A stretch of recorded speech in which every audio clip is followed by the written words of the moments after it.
Muy bien, entonces ayer pudimos reflexionar un poquito en esos factores que están a un nivel que las personas de la comunidad muchas veces no tienen una voz o no tienen un alcance, ¿verdad?, para generar cambios.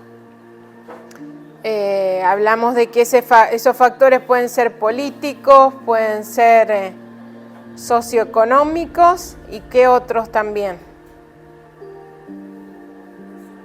Desastres, conflictos, ¿sí? Entonces, esos tres tipos de factores pueden suceder a un nivel mucho más alto de lo que las personas con que nosotros queremos trabajar, servir, tienen alcance, ¿sí? Ahora vamos a ver un segundo nivel, que es el nivel de elección de idioma negociado. Tal vez la terminología no es la mejor, pero tiene que ver con como el nivel intermedio, ¿sí? El nivel intermedio entre lo que la persona sí tiene voz y voto y el que no, y donde la persona no. Entonces son factores que se mueven a un nivel más regional, ¿sí? Entonces vamos a ir evaluando, acá hay muchos más factores que los que vivimos ayer, pero de alguna forma son reflejo de los factores del nivel restringido. Lo que nosotros vamos a ver operando ahora en el nivel negociado son como reflejo de esas políticas lingüísticas, de esas políticas educacionales, de todo lo que tiene que ver con lo socioeconómico, ¿sí? Vamos a ver ese reflejo en el accionar de este nivel negociado. Así que bueno, es el capítulo 3, dice: el nivel negociado muestra el impacto de las fuerzas sociales que se producen a través de la interacción de las comunidades de habla.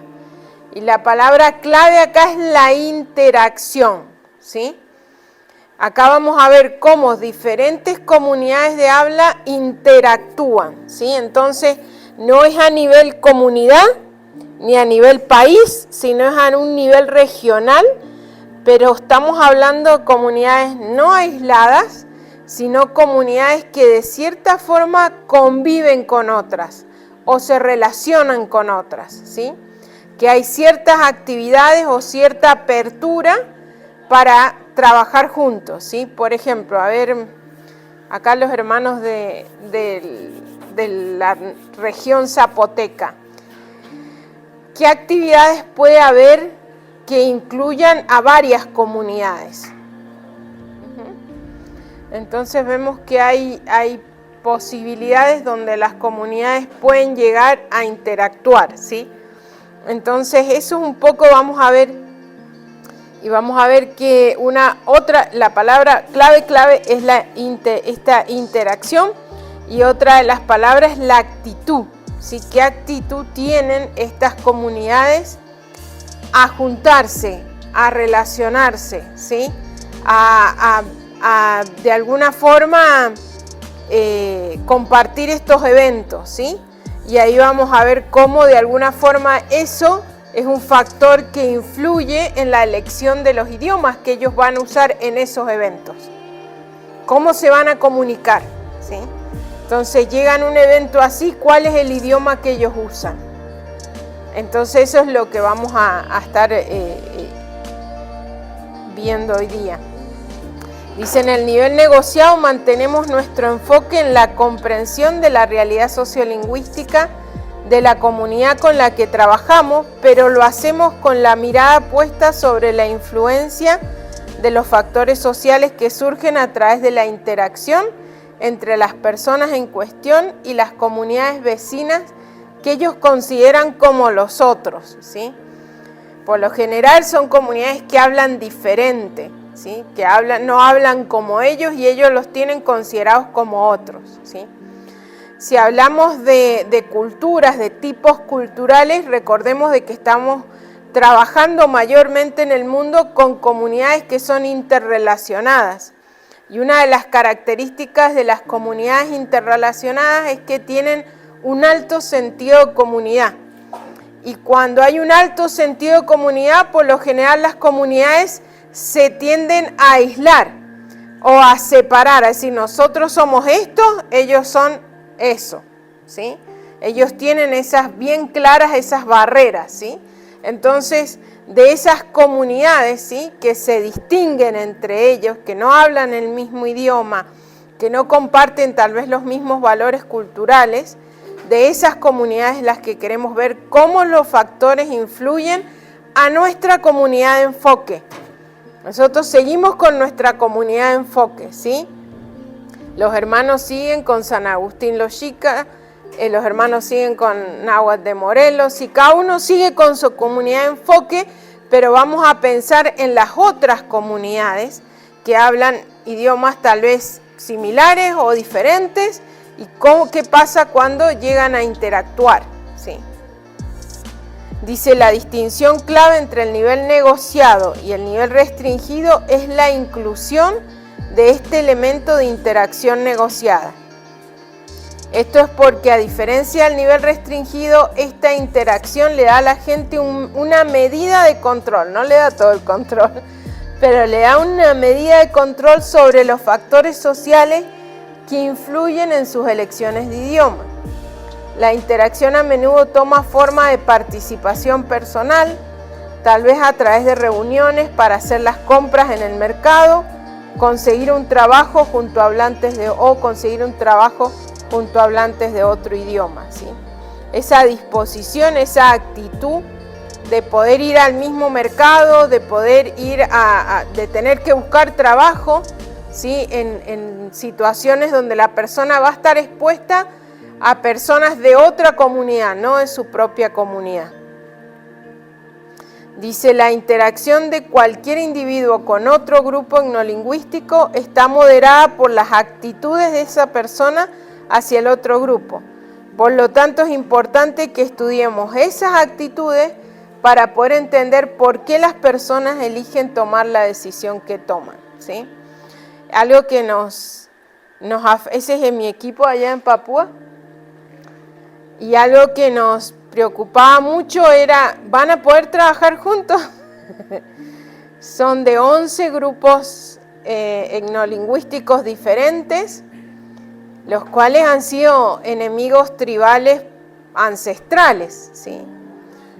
Con peleas por tierras, con mucha influencia de algo que allá se llama el Kula Market, que es un sistema de comercio muy complejo. Entonces el tema era, ¿van a trabajar juntos? ¿Sí? Y sí, trabajaron juntos por 10 años, y yo creo que ese fue como lo más bonito que el Señor hizo entre ellos, el poder hacerlos que puedan sentarse juntos, ¿sí? Y fue muy interesante cuando fue la dedicación, porque yo tenía que estar pensando en todo cómo íbamos a llevar las Biblias a los 11 grupos. Eran 26 días de celebraciones, la gente que venía de afuera, los directivos que venían de afuera, teníamos que contratar transporte, un montón de cosas, y los 30 traductores querían ir a todas las dedicaciones. Y yo había calculado, bueno, que vayan a la que tienen más cerca y que se muevan ellos por sus propios medios. No, querían ir a todas. Y decían, la explicación es, somos familia, tenemos que estar todos celebrando. Y eso para mí fue de mucho honrar lo que habíamos venido trabajando por 10 años, decir, servimos a un mismo rey, servimos a un mismo reino, porque allá está esa división tan grande, ¿no? Entonces, ¿qué predisposición hay? Yo creo que no todos en sus comunidades tenían la misma predisposición, pero fue bonito ver que los recibían a los otros traductores en las celebraciones, les daban lugar de honor, que allá se ponen un palco especial, los recibían con sus coronas de flores. Entonces era como si los estaban aceptando. Entonces tenemos que ver que también si queremos trabajar en un clúster o queremos trabajar con grupos, tenemos que saber, ¿va a haber una actitud buena para trabajar con el otro? ¿Sí? ¿Cómo va a ser esa actitud? ¿Sí? Entonces el nivel negociado es muy interesante, ¿sí? En cada proyecto de evaluación hay que tener en cuenta que las diferencias entre los niveles negociado y libre se basan a menudo en la opinión de las personas sobre quienes forman parte de su grupo social. A menudo el nivel libre puede definirse como la interacción entre personas que se consideran a sí mismas como una unidad social, y el nivel negociado implica la interacción entre comunidades de habla que se distinguen por ser diferentes entre sí. Entonces, tal vez una unidad libre, a nivel libre, sería una comunidad de la Mixteca. Y a nivel negociado diríamos la Mixteca, ¿sí? O la Mixteca alta o la Mixteca baja, ¿sí? Entonces veríamos qué factores influyen en una comunidad determinada, ¿sí? Serían a nivel libre. Pero cuando hablamos de qué factores influyen a nivel negociado, estamos hablando de la Mixteca, ¿sí? De todos estos que tal vez tienen una relación, hablan un idioma relacionado, el mixteco, una misma familia lingüística, ¿sí? Pero tienen diferencias en sus comunidades unos con los otros. Y tal vez está ese deseo, esa actitud de hacer cosas juntas y tal vez no, ¿sí? Es como pasa en las iglesias, ¿sí? Muchas veces, ¿sí? Hay iglesias que están dispuestas a trabajar con otras, pero otras que no, ¿sí? Que son grupos bastante cerrados. Entonces, cuando hablamos de estos niveles, para poder diferenciarlo, el nivel libre es la unidad pequeña, donde hablamos de estas personas que toman decisiones y los factores que le afectan son internos a su comunidad. Pero la negociada abarca un grupo mayor, abarca la región zapoteca o abarca Oaxaca, podríamos decir incluso. Porque muchas veces las características de los idiomas de Oaxaca y de las comunidades de Oaxaca son diferentes a las de Puebla, ¿sí? Hay cosas, podemos decir que hay factores de unidad en Oaxaca que los hacen ser una comunidad mayor, ¿verdad? Podemos decir hay acuerdos mayores. La evaluación en el nivel negociado normalmente revela el impacto de las fuerzas que fueron estudiadas en el nivel restringido. Cuando un gobierno nacional establece como política que el idioma nacional se enseñe en todas las escuelas, sin involucrar un diálogo plenamente democrático, se trata de una cuestión a nivel restringido. El impacto se ve en la comunidad cuando los niños que nunca han escuchado el idioma nacional, ahora lo escuchan durante muchas horas, casi todos los días. Entonces vamos a ver cómo, como les decía recién, acá los factores son muy relacionados con el impacto que viene de los factores del nivel mayor, del nivel más alto.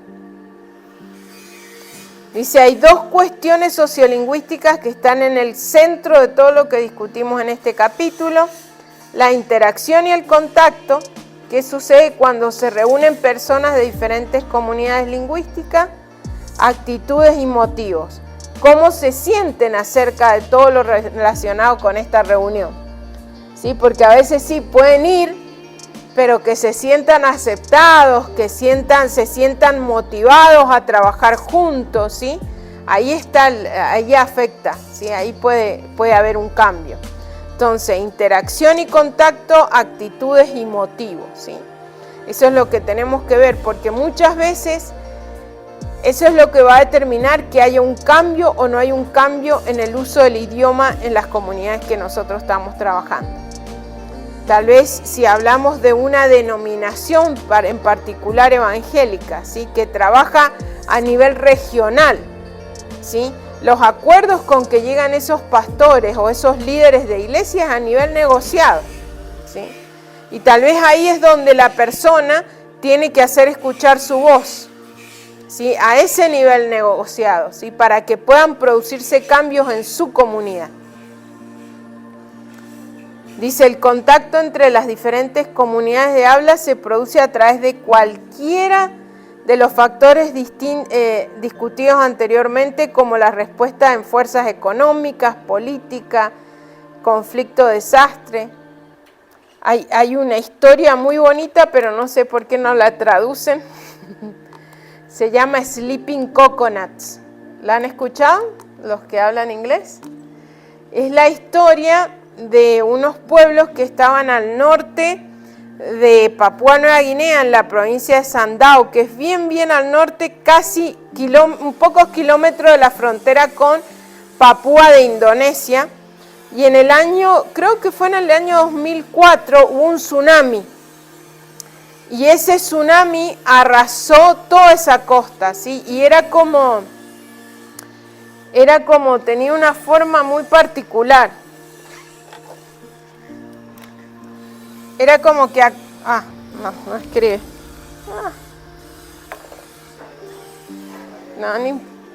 Acá hay más. No lo había visto. Era como acá estaba la costa y acá había como una laguna y acá venía como una salida de tierra por kilómetros, esta salida de tierra. Y acá había muchas aldeas, muchas aldeas, y el tsunami vino de este lado. Entonces arrasó las aldeas, la gente que pudo nadar la laguna y llegar a la costa sobrevivió. Y esas aldeas representaban, creo que son como 6 o 7 idiomas, que nunca habían querido trabajar juntos. Y después de esa catástrofe que hubo, tuvieron que trabajar juntos en reconstruir su vida, en ayudarse, porque se salvaron tal vez 1 o 2 miembros de una familia, o se salvaron niños y no se salvaron los padres. Es increíble la historia de ver cómo no se podía ver. Si ellos nadaban, trataban de salvarse, pero era tanto el impacto de las olas del tsunami y el desastre del barro y los árboles y todo, que ellos no se podían encontrar entre ellos. Es muy impactante la historia. Bueno, de ahí surge un cluster project, un proyecto cluster, un proyecto donde se unieron esos grupos y comenzaron a trabajar juntos por la traducción de la Biblia. Y se llama el proyecto Aitape, en esa región de Papúa Nueva Guinea. Muy impactante. Ellos cuando cuentan la experiencia que ellos tuvieron y cómo eso los unió, ¿sí? Y se llama Sleeping Coconut porque cuando los lingüistas que trabajaban con uno solo de esos grupos vinieron en la avioneta para ayudar en el rescate, dice que lo único que habían eran palmeras de coco acostadas, en donde habían estado las aldeas antes. Entonces, tuvo una situación que generó que ellos trabajaran juntos, pero por años los lingüistas habían tratado de hacer algo con los otros grupos y no había una actitud de querer trabajar juntos, ¿sí? Entonces, de alguna forma, ese desastre, esa catástrofe, los llevó a personas que habían sufrido algo en común, ¿sí? A sentirse más seguros de trabajar juntos, ¿sí? Y hay que pensar que en estos contextos muchas veces hay cuestiones tribales muy fuertes, de muchos años, ¿sí? Y por lo general la tierra tiene mucho que ver. Si estos se quedaron con un río, estos se quedaron con cierta parte de una montaña, ¿sí? Todo eso trae a veces conflictos muy grandes que les afecta para poder trabajar juntos. Pero pasó algo que los unió, ¿sí? Entonces vemos que a este nivel negociado está esa influencia de factores de a nivel restringido, como habíamos dicho ayer, conflictos, desastre, que vamos a ver cómo eso afectó a estas comunidades, ¿sí? Hay hasta un video, pero está todo en inglés. ¿Encontraste? Ajá. Nystron, ajá, sí. Sí, es muy impactante lo que pasó y es uno de los proyectos más, podemos decir, exitosos de trabajo en comunidad que se ha hecho de varias comunidades juntas, sí. Arop creo que es uno de los idiomas, Arop, sí. Ah, bien, bien, bien. Ajá. Y capaz que los Nystrom trabajaban. Sí, eso. Los Nystrom trabajaron primero con los Arup y después hicieron el clúster. Pero sí, eran como los dos clústeres que competíamos, el mío en un extremo del país con los de Aitape, ¿sí? Que estaban en el otro extremo del país, pero siempre estaban comparando cómo íbamos, si íbamos bien, cómo íbamos con el personal, quién se unía para trabajar con ellos, quién se unía para trabajar con nosotros. Dos proyectos muy similares en su estructura de trabajar juntos, pero con orígenes diferentes. Y mi proyecto también es interesante cómo mi proyecto nació por un papuano que había trabajado con un alemán por muchos años en la traducción de su Nuevo Testamento. Y cuando fue la celebración de la dedicación, fue impresionante porque la gente trajo sus ídolos, quemaron sus ídolos, y fue muy bonito todo lo que pasó. Y de repente Gino Gideon se llama mi colega, él dice que él lloraba y todos estaban celebrando y él lloraba. Y dice que lo que el Señor le traía era la imagen del pueblo de su mamá, que no tenía la Biblia, la imagen del pueblo de su esposa, que no tenía la Biblia, y cómo él podía celebrar si estos no tenían la Biblia. Entonces, el proyecto surge para servir a los vecinos de Gino Gideon. Entonces, él es como el líder, fue el líder del proyecto, sigue siendo el líder del proyecto. Él tradujo el Antiguo Testamento de su idioma y ayudó a los dos, al de su esposa y al de su mamá. Y yo colaboré con el de su mamá, que era otra familia lingüística. Pero muy, muy bonito todo lo que el Señor hizo con él. Él es un consultor de traducción especializado en griego. Hizo toda la especialización del griego. Pero él dirigía el proyecto de los 11 idiomas, que eran los vecinos de él, literalmente. Pero esa actitud, ¿sí? Como yo les decía, a veces nos concentramos en nuestras cosas, en nuestro proyecto, en lo que nosotros estamos haciendo, en lo que nosotros vamos a recibir, y eso ha sido algo que muchos han hecho, ¿sí? Y no pensar en cómo yo puedo ser bendición también para el otro, ¿sí? Esa comida que yo estoy preparando, ¿a cuántos va a alcanzar para alimentar? O si yo puedo compartir esa comida con otro, ¿sí? Entonces, esa conciencia sociolingüística del entorno que me rodea tiene que ver con compartir, ¿sí? Con todo lo que yo estoy recibiendo en entrenamiento, con todo lo que yo estoy recibiendo en capacitaciones, en recursos, cómo yo puedo compartirlo con otro. Y eso es a lo que vamos, ¿verdad? Eso es lo que queremos hacer. Pero muchas veces es tan compleja la situación en que estamos así concentrados y absortos en nuestra propia realidad y no vemos la situación de los demás. Por eso siempre admiro mucho la vida de Gino, porque fue una bendición y no solo bendijo a sus vecinos, nos bendijo a los que pudimos servir a sus vecinos también. Entonces, a medida que la tierra y los recursos disponibles se hacen más escasos, habrá competencia y a menudo dominación, dice. El contacto también se convierte en un medio importante para ampliar el comercio y la influencia, ¿sí? Entonces, mientras estas comunidades tienen contacto, ¿sí? Vamos a ver que van a crecer en influencia unos con otros, a comercializar, a influir en las diferentes comunidades. Y estamos viendo que muchas veces estas situaciones hasta dan una apertura al Evangelio. Muchas de estas situaciones en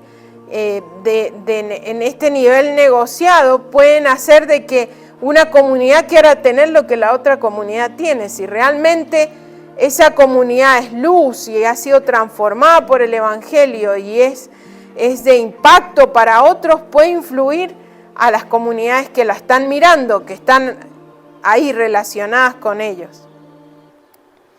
Cuando las personas toman la decisión de utilizar otros idiomas que no sean su lengua materna o de comenzar a mezclar características de otros idiomas con puede haber un impacto negativo en el mantenimiento de la lengua materna.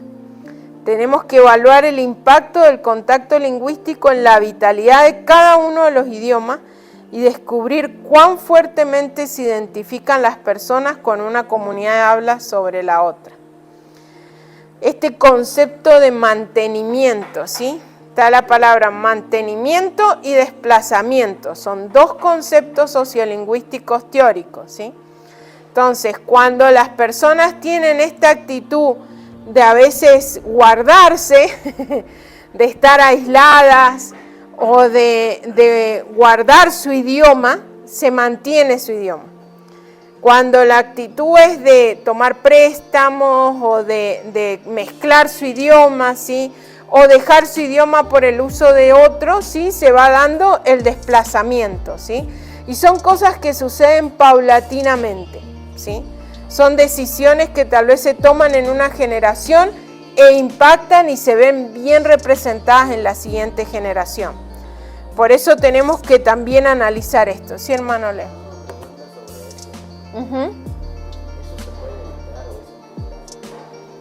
Se puede evitar. Cuando uno detectó que está habiendo desplazamiento, se pueden hacer iniciativas para que eso no suceda, ¿sí?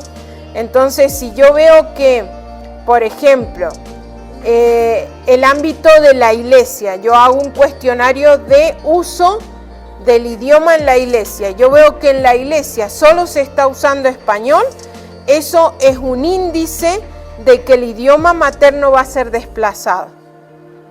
Entonces, lo que yo debo hacer es influir de alguna forma o comunicar a la comunidad de que debemos incluir canciones en el idioma, lecturas en la palabra en el idioma, para que el que se desplace de ahí sea el español y no el idioma, ¿sí? Entonces vamos enfocándonos en el mantenimiento.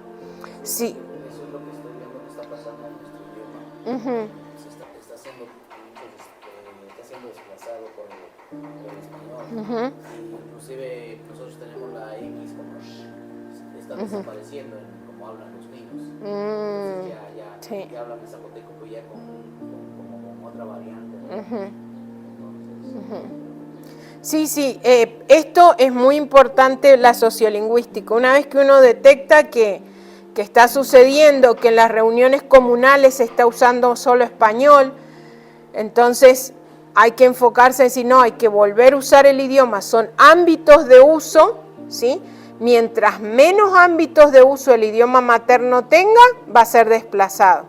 Mientras más ámbitos de uso vaya obteniendo, ¿sí? Va a ser mantenido. Incluso ustedes desde San Agustín de alguna forma influyen a San Bartolomé y la variante de San Bartolomé es desplazada en el momento que la gente acepta la variante de San Agustín. Entonces, esa puede ser una consecuencia cuando ustedes compartan su Nuevo Testamento con ellos, ¿sí? Que de alguna forma la variante de San Bartolomé se vea influida por ustedes, por San Agustín, y sea desplazada en algún momento. Entonces, esto pasa no solo con el idioma de la L2, de la lengua mayoritaria, sino también entre variantes, ¿sí? Cuando una variante, por ejemplo, la escuela primaria se establece en un pueblo y diferentes pueblos tienen que acceder a educación en esa escuela primaria. Entonces la L1 de esta escuela primaria de los alrededores va a ser de más prestigio y de alguna forma va a ir desplazando las otras variantes y estas variantes van a empezar a tomar estas. Entonces, por lo general, el mantenimiento y el desplazamiento se afecta una lengua y la otra, ¿sí? Y pueden ser o lenguas regionales o una lengua nacional también influyendo. Pero sí es importante ver los factores y poder comunicar a la comunidad. Esto que estamos haciendo de no usar el idioma en la iglesia está haciendo que el idioma sea desplazado. Esto que estamos haciendo, que ya en las reuniones no usamos el idioma, está haciendo esto. Entonces, son índices, ¿sí?, que nos van a ayudar hacia el mantenimiento del idioma. Por eso pasa a través de las generaciones, tal vez los cambios, pero es importante ir detectando esos factores en los que nosotros podemos ser influencia, ¿sí? Por ejemplo, hay idiomas que son más, que están más enfocados en esto. Por ejemplo, el español de España no acepta tantos préstamos como lo hacemos nosotros en Latinoamérica. Entonces ellos no usan la palabra computadora, usan la palabra organizador, no usan la palabra, no dicen CD, dicen CD, no dicen DVD, dicen DVD, y así todas las palabras que nosotros tal vez no tenemos problema de usar el inglés, el español de España la va a traducir o va a crear un neologismo del español para conservar el idioma. ¿Sí? Entonces, hay políticas lingüísticas internas que ayudan a que haya mantenimiento. ¿Sí? Entonces, a veces con los estatutos o las regulaciones que se tienen dentro de la comunidad, y ya estamos en el nivel libre, se puede guardar el idioma de ser tan influenciado por lo externo, ¿verdad?